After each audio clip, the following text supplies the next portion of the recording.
Finally, his fourth credential, and I say this for last because this is the most convincing one of all. The ultimate authentication of his claim to being the Son of God is that he was resurrected from the dead. Now, I started as a real skeptic about the resurrection of Jesus. I've been a newspaper reporter. I've seen dead bodies. I've never seen a dead body come back to life. But according to these ancient records, Jesus did 3 days after he was put to death. So as I began to investigate, I talk about this evidence much more in detail in my book, The Case for Christ. But I became convinced that the resurrection of Jesus Christ is the best attested event of the ancient world. Let me just give you a few bits of evidence to back that up. First, the empty tomb of Jesus. Did you know that everybody in the ancient world agreed that the tomb of Jesus was empty on that first Easter morning? Everybody had conceded it was empty. The question became, well, how did it get empty? The religious authorities concocted the absurd story that the disciples had stolen the body, even though they lacked motive and they lacked opportunity. Besides which, why would the disciples want to steal the body just so they could be tortured to death for a lie? Doesn't make sense. Now, by the way, when we talk about the empty tomb, one of the most fascinating bits of corroboration of that is the fact that the gospel writers report that it was women who discovered the tomb empty. Why is that significant? It's important because in the first century Jewish culture, the testimony of women was not considered reliable. They could not even testify in a court of law. And so, if the writers of the gospel were going to try to, if they felt the freedom to make things up and just generate whatever, just, make it up as they go, they would never have said that women discovered the tomb empty, because that hurts their case in the first century that audience are trying to convince it's an actual historical event. They would have said Peter discovered the tomb empty, John discovered the tomb empty, some man discovered the tomb empty. Why would they hurt their own case by saying that it was women that discovered the tomb empty? The only explanation I could come up with was, that's what happened. And they just were merely reporting the truth and letting the chips fall where they may, even though it was very inconvenient for them. The second strand of evidence for the resurrection is the 515 eyewitnesses who personally encountered the resurrected Jesus. I've interviewed eminent psychologists who told me convincingly that this could not have been the product of hallucinations. Among the eyewitnesses were skeptics like Saul of Tarsus, who was a persecutor of Christians, and James, the half-brother of Jesus, who wasn't a follower of Jesus during his lifetime.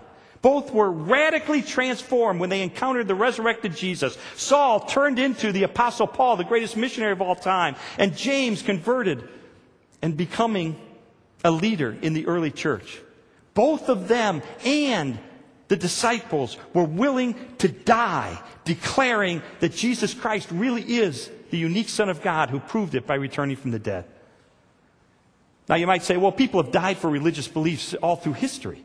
Now this is different. This is very different. This isn't like some terrorist who kills himself with a suicide bomb or flying an airplane into a building because he sincerely believes if he dies that way, he'll go to paradise to be with his God. That terrorist can only believe that is true. But you know what? He doesn't know for a fact that it's true. He can only believe it. In contrast, the disciples in all of history were in a unique position to know for a fact that Jesus returned from the dead. They didn't just believe it. They knew it was true. They touched him. They ate with him. They talked with him. They encountered him. They knew the truth. And knowing the truth of the resurrection, they were willing to die for it. Do you see the difference?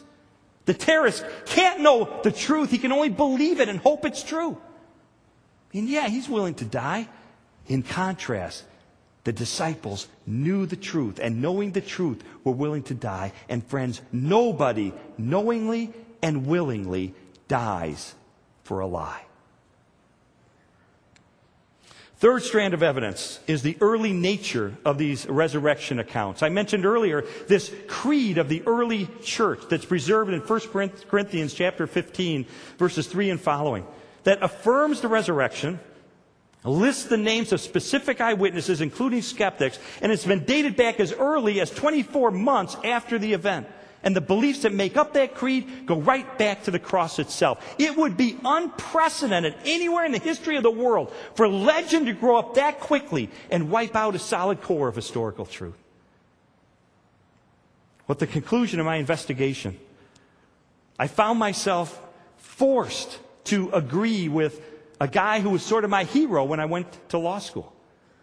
His name is Sir Lionel Luckhoo. Sir Lionel Luckhoo, according to the Guinness Book of World Records, was the most successful lawyer who ever lived. And this guy, as a defense attorney, won over 400 murder trials in a row, either before a jury or on appeal. He was unbelievable. He was a real-life Perry Mason. Brilliant legal intellect. And he was a skeptic about the resurrection, until someone challenged him to take his monumental legal skill and apply it to the historical record for the resurrection of Jesus and come to a conclusion. He spent years doing that, and I will sum up for you one sentence that concludes his investigation. He said, quote, "I say unequivocally that the evidence for the resurrection of Jesus Christ is so overwhelming that it compels acceptance by proof, which leaves absolutely no room for doubt."